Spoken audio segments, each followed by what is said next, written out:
How a former pro takes advantage by doing an easy job. Let's begin. The first chapter of this manhwa begins with a dream that depicts an illusion from the protagonist's past in which he is enjoying a battle with a gigantic snake-like creature.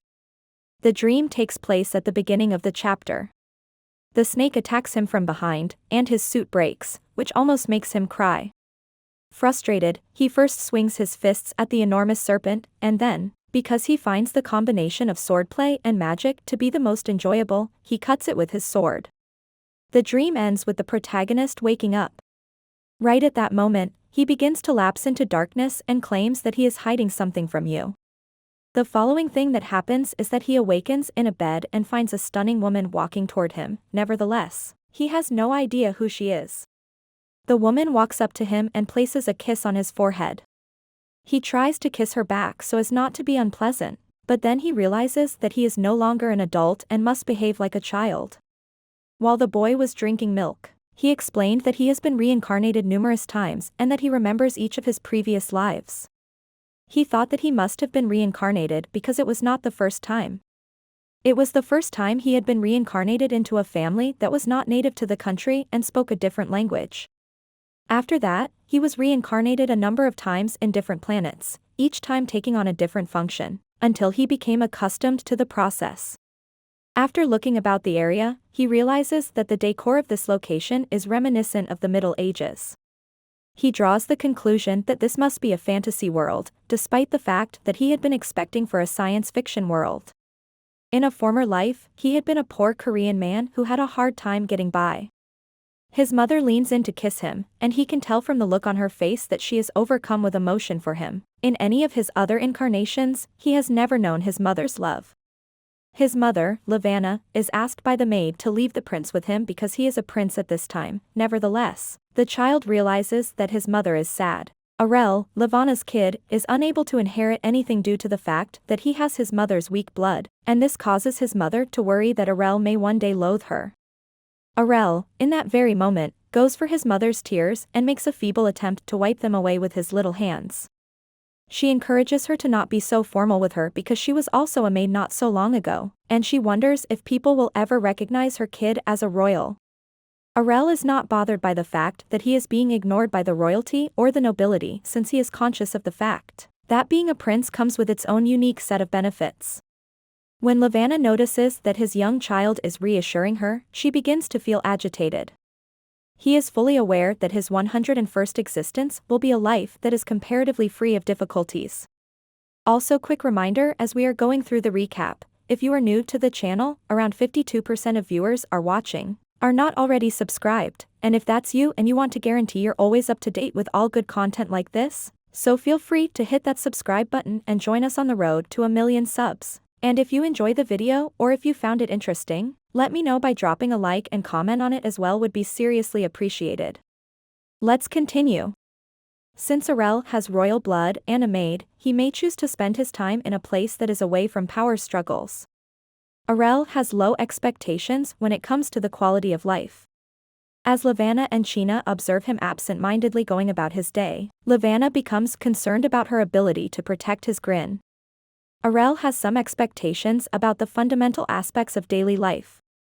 Arel is aware that his mother is concerned about him, but, due to the fact that he is now serving as a scapegoat and no longer has any powers, the only thing that is in store for him is his own demise. Despite this, Arel is of the opinion that his mother should be able to rest since he has achieved success in the majority of his prior incarnations. After a time of 3 months, Arel is sound sleeping in his cot, and while Lavanna can't help but smile as she studies him, she can't help but feel a pang of sadness that he didn't inherit his father's hair color. Arel is pleased with his ability to sleep for an extended period of time and is eager to get started on anything. He believes that in order to live, he needs strength, so he starts to concentrate energy in his dantian. China enters the room and informs Lavanna that she may now board the carriage. After saying her last words to Lavanna's kid, the two ladies got up and left. Arel takes great pride in his ability to sleep. It was during his 30th incarnation that he came up with the approach that is now known as a chaotic creation qigong, which he uses in his teaching. It is a way to train one's inner chi as well as one's origin chi at the same time, and it is called the inner origin chi method. He is certain that no one will be able to tell that he is putting an effort to improve himself. He only has to complete the first steps, and after that, he will be able to train even if someone is carrying him. He accelerates everything, and you can feel his China arrives to the room in a hurry to check on him, but he continues to put on the sleep act. China is wondering whether it is time to change Arel's diaper, and Arel is hoping that China won't touch him since even the slightest contact would cause all of the QI he has gathered to dissipate. China realizes that the infant does not smell, so she concludes that the infant must have just woken up from a nightmare, and then she exits the room. Arel's body begins to heat up once again, and he continues to exercise in order to prepare for the lovely, carefree life he desires. As soon as Chenna comes, she finds that the prince is sweating heavily, which causes her anxiety. As a consequence, she hurries out to create a herbal bath for him as quickly as she can after arriving. Arel springs to his feet, smiling with pride at everything that he has accomplished. After some time has passed, China will carry Arel, and she will notice that the infant is smiling while she is holding her. He is now able to take mana from the environment at any moment, regardless of whether he is eating, sleeping, or drinking as a consequence of harnessing the power of his newly awakened prefrontal brain. This ability allows him to pull mana from the environment when he is doing any of these things. China, who is incapable of comprehending anything, takes pleasure in seeing the kid grin, even though she has no idea what is causing Arel to smile. Arel can't wait for the day when he'll finally have the opportunity to take it easy and enjoy the perks of being a prince. Arel has made considerable progress in a very short amount of time, barely 5 months. He has never played with any other children's toys before, so when Livana holds him up to offer him a rattle, he just looks at it in total amazement. He has never seen any other children's toys. Arel begins to behave like a typical infant and expresses a desire to take advantage of the time he is being lavished with attention. Yet, all of a sudden, he develops an appetite and begins to cry for food. Livana's feelings are hurt as a result of this, however not long after it, Arel began behaving like a typical infant. Arel should be given bottled milk by China, even if China is the one who is caring for him. When Livana inquires about a maid called Anna, China responds by stating that Anna left the palace due to the fact that the palace has reduced its budget for this year, and is therefore cutting down on personnel. Livana is happy that they are not going to starve to death, but she is disheartened by the fact that they were unable to plant anything due to the fact that it was winter. Arel reveals that he was taken aback when he found out that they are really capable of providing for themselves. Livana admits that she has been unable to find the king despite her best efforts. Arel is very concerned about his mother and tries to do whatever he can to assist her. He can't help but wonder whether there are forces at work that wish to keep Livana confined and under control. Because he feels sorry for his mother, he is determined to provide assistance to her in any way that he can. Arel is transfixed on the hearth as he reflects on the idea that carbon from charcoal may be used in the production of precious stones, such as diamond. Just before he remembers anything else, he was preoccupied with thoughts of cash, logs for the fireplace, and other similar topics.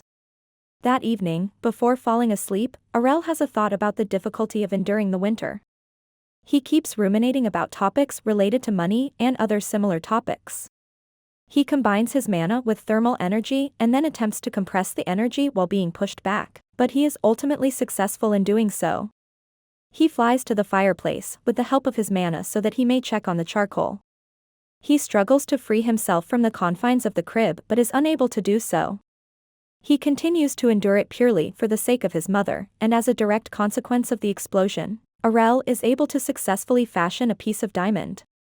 Now that everything else is taken care of, the only thing left for him to do is find out how to give it to adults. The next morning, Chenna discovers Arel wandering around outside of his crib with ashes caked all over his face. She also observes that the carpet and the fireplace are both in a disorganized state. When she realizes that Arel has something in his mouth and tries to force it out, she is stunned when a large piece of diamond comes out of his mouth instead of the object she was trying to remove. Because to Arel's fast thinking, Chenna was able to find a piece of jewelry that was not mentioned, and she is thankful to him for his efforts in this regard. After that, the provisions are carried inside the palace's kitchen after being unloaded from the carts they were transported on. Chenna asserts that they have enough supplies to last for the next 5 years and can thus continue business as usual. All of this was a result of the fact that the diamond fetches the highest price when it is put up for sale. Due to the fact that Livana is unsure as to whether or not the diamond already has a purchaser, she is worried about stealing it. Chenna tries to soothe her by explaining that the palace had been deserted for 100 years prior to Livana moving in there, so there is no need for her to be afraid about anything that could have happened there in that time. Arel has a lot of faith that his mother will be able to keep going as long as she needs to in order to take care of him, until he is an adult.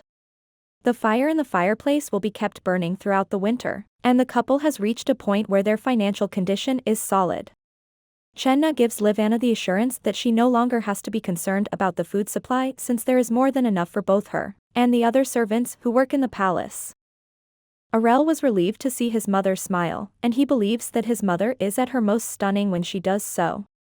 Anna, the maid who had left because of the terrible treatment with the other maids, came back because of the improvement in treatment given to the staff.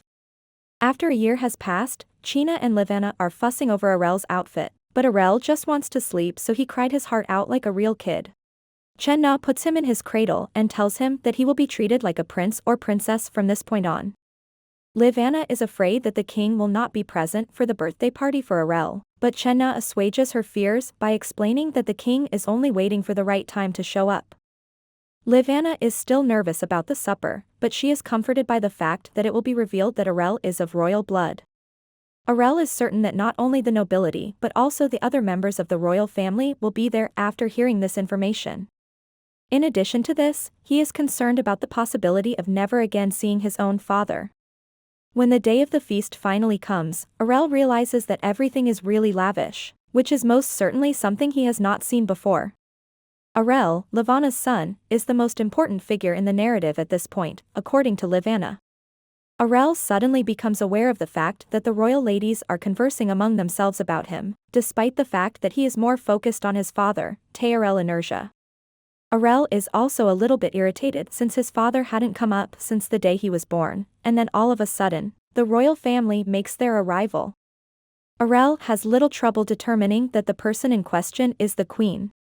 In addition to this, he is aware of the younger boys in addition to the eldest son. Arel's frustration grows as a result of Livana being ignored. Arel is astounded by the placid temperament that Livana exudes, and he is also taken aback by the fact that his own mother has the same quality. Arel observes a change in her feelings at that same time, and he draws the conclusion that the king has arrived at the banquet as a result. Arel is shocked by the sight of the king since he has never met his father before.